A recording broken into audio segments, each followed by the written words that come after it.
Just a quick heads up to my wonderful patrons. You can now vote on what weapon I'm using on Alatreon next at patreon.com/consoa. Just have a look through the post and you'll find it. It's a poll. Not all weapons are available, I should mention, because I've never played like switch axe or gun lance, so I won't be able to do them. But there's a good selection there. Hello again, Cons here. Sorry if you can hear anything in the background. My neighbors are being incredibly loud. Yeah, so sorry about that. But this is a Savage Axe mode run. I posted a poll the other day whether an 8-minute run was even worth talking about. And people seem to agree, so I thought I'd go over it. Just a little bit of a noob-friendly guide to Savage Axe. It's not that complicated and you'll kind of see it over the course of this run. It has nothing to do with Charged Shield.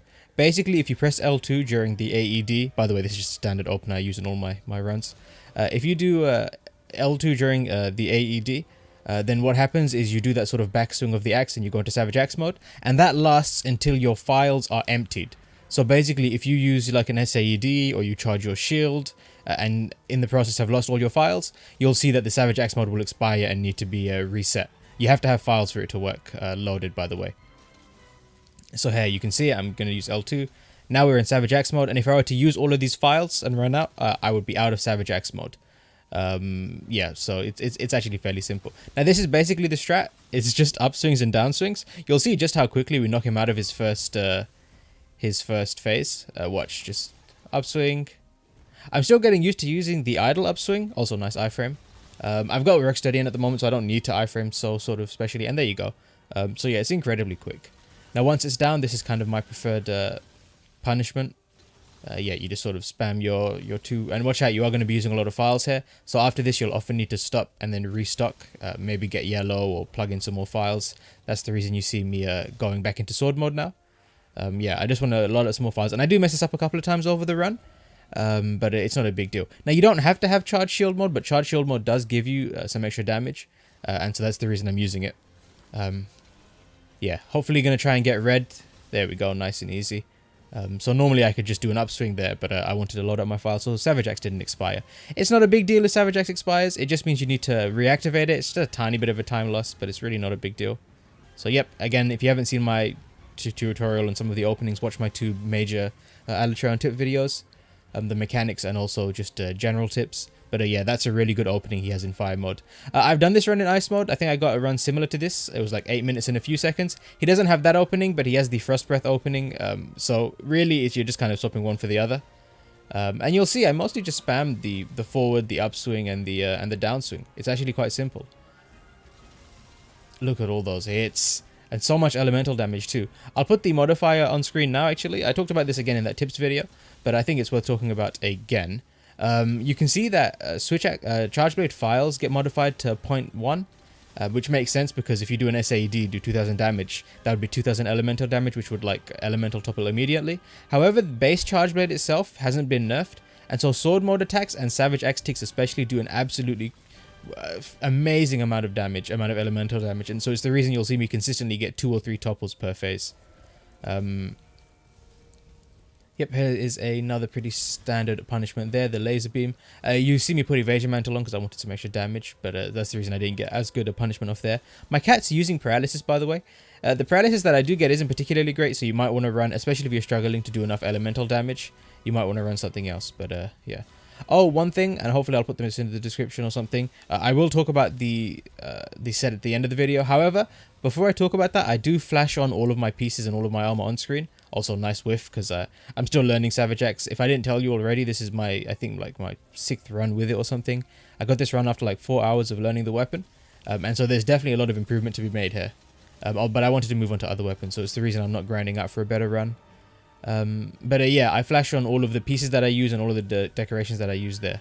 And don't worry if you can't make the exact set, it's not a big deal. Oh, that's a little bit close. I do have a little bit of an over-reliance on the forward swing because it takes a lot longer and it's not really worth it. I'm not... Oh, you see me... Oh, that's another important point to mention. When your charge shield's about to run out, I kind of just let my Savage Axe run out too. Because I'm going to have to charge my shield eventually. So I use all my remaining files on Savage Axe moves and stuff. And then my charge shield and my Savage Axe shield run out at basically the same time. And so then I restock them both together. That's why you'll see me sort of purposefully not bother trying to reload files if I'll see that my shield is about to expire. I don't know if that's optimal, that's just how I do it. So yeah, red, we're going to charge our shield again. As I was saying, charge shield gives you a damage bonus.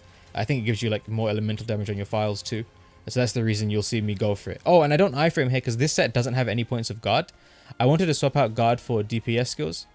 There's Savage X, by the way. So that's the reason you'll see me do things like iframe. If I tried to guard point that, because I have no mantles anymore. If I tried to guard point that, unfortunate miss of the iframe. But yeah, if I tried to guard point that, then I would have gotten a lot of knockback. And so I wouldn't have been able to do any punishment. Like hair, for example, there's no reason for me to do the forward swing. Should have done the upswing, I think. But yeah, I'm still getting used to that. And there you go. You see how easy it is to topple this guy. I think that's the third one. This phase. I've seen that it's possible to get 4, but I don't think I've gotten that myself yet. Now the key for punishing this is try and line yourself so that you're going to be hitting the head with the main strike or the arms, and also sort of swiping through Alatreon as much as you possibly can. But I mean, if you've played any Savage X before, you probably already know that. I haven't explained exactly what Savage X does, charging the shield thing. You know that move that I've been doing. I haven't really explained what it does, but I think it's kind of self-explanatory just from what you've been seeing so far. All of your axe mod attacks do a bunch of extra ticks of damage. That is considered file damage, I believe. But oh, there was the Savage X iframe, by the way. Guard point, by the way. Unfortunately, I ran out of files again, this time by accident. But again, it's really not a big deal. It just sets you back like 5 or 6 seconds just trying to reset it. Now, the previous time this happened, I tenderized. Now, I did say I would talk about tenderizing versus not tenderizing. Basically, I don't know. I kind of do it whenever I get a chance, but because I thought he was close to death, I was trying to try and kill him before he novas again. So I wanted to get as much DPS as possible. That's the reason I don't tenderize. But normally, if I've got him there, if he's claggered and I latch onto him, I will tenderize. This set reaches 100 affinity without the 20 buff from tenderize though, so you don't actually need to, and that's the reason you won't see me claw except when I've got claggers. Even when I have claggers, I'm not sure why I do it. It barely makes any difference to the hit zone. But basically, I think it sort of affects the chest too, and so it means you're more likely to get the better hit zone. I don't know. It's weird. I'm not 100% sure, to be honest. You gotta try and get used to iframe that move if you're fighting him in fire mode.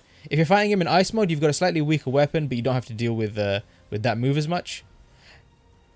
Now, I didn't talk about what to do when he flies. I should probably mention that, shouldn't I? When he flies, you have a couple options. Try to knock him in the air and topple him with the elemental topple.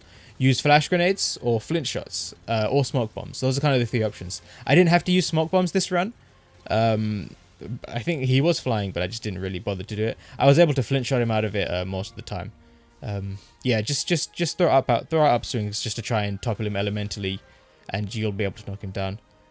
It's not great, and his flying AI is actually one of the big RNG parts of this fight. Basically, the more time he spends flying, the worse time you're gonna get. But it's really not that big a deal, especially because you have so many ways to knock him down. Between smokes, between flashes, and between flint shots for rage mode and unenraged mode, there's basically like nothing to worry about. Now here, I'm fairly certain he's dead, so I don't really bother going back into sword mode. I just want to pop my strongest attack, my AED, and I hope that kills him, and it does. That was a bit of a risk, but I noticed that my shield was about to drain anyway, and so I decided to go all in. And so that's it really. 8 minutes 1 second. I'm showing my set on screen now. I'm showing you all the pieces of armor, so please don't ask me or complain that I haven't shown the armor and the decorations. It's all here.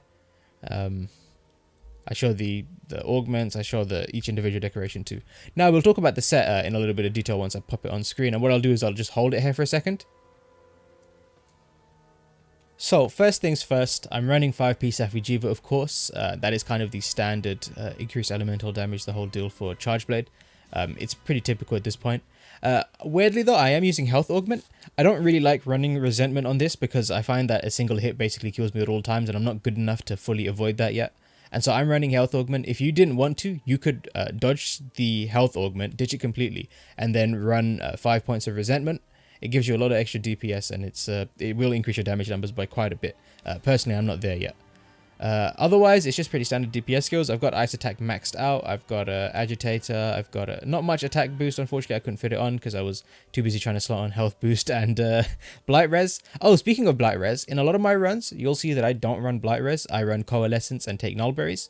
But the Chargeblade takes so long to sheath that I really don't like doing it. Now, it might be worth it because the unsheath attack directly into morph attack is actually quite nice, especially with Savage X. But personally, I just don't like having to sheath my Chargeblade frequently. It takes too long. So that's the reason I'm running Blight Res and not bothering with Nullberries. Evasion window comes with the Safi Jiva set as always. Now I'm running Protective Polish and Item Prolonger 3 with the Wet Fins.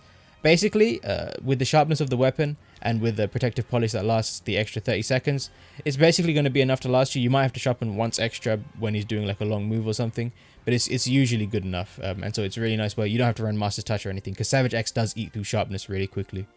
So do try to stay at purple as much as possible. But yeah, the set is fairly self-explanatory. It's the reason I'm running 3 pieces of weakness exploit is just basically for the extra 30, because can't be bothered to tenderize, but 30 affinity for 3 points is still really good. And otherwise, yeah, it's very standard Chargeblade build. Obviously, capacity boost for the extra file, and the Kia weapon has critical element. If you don't have this, don't worry, you can run the exact same set with Beatodus. It has more ice, but you don't get crit element, so it's a bit of a trade-off. You'll be doing slightly less damage, but it's not a huge deal. And obviously, if he's in ice mode, you can do Kia Fire or your preferred fire Chargeblade. I haven't tried it. I'm not sure what Chargeblade to use, to be honest, for that mode. If you don't have Kia, I haven't really looked into it, but I'm sure there's a good one, probably Glavenus or something. And so yeah, that's all there really is to say. The run was hopefully self-explanatory. There wasn't much time to talk about all my individual moves because I was trying to talk about Alatreon's AI and how to handle certain things that it does. But basically, as far as Savage Axe itself goes, load up Savage Axe, then just pop away with your upswings, your downswings, and when you have longer openings, do the double sort of side spin that uses up a file. I don't know what the names of the moves are. But yeah, those are basically the only moves I use. Also, from charging your files, you can go straight into a single circle input to do the one file use swing. That's quite nice too. But yeah, it's mostly just upswings and downswings, and you'll see that you'll de-element him very frequently. And then that gives you a really wonderful opening to get up into a sort of nook and just spam away. Yeah, hopefully the actual video itself is self-explanatory for my playset, and the little bit of commentary I gave on it sort of made sense. Just a reminder, I've never played Savage Axe before. This is hour 4 or 5 of me playing it. When I got this run, there's definitely room for improvement, and I do want to come back to this run at some point and hopefully get a better time and maybe look back on what I was doing wrong here. But yeah, hopefully this all helps. Let me know if you have any more questions, and otherwise I hope you have a lovely day. Take it easy. Bye bye.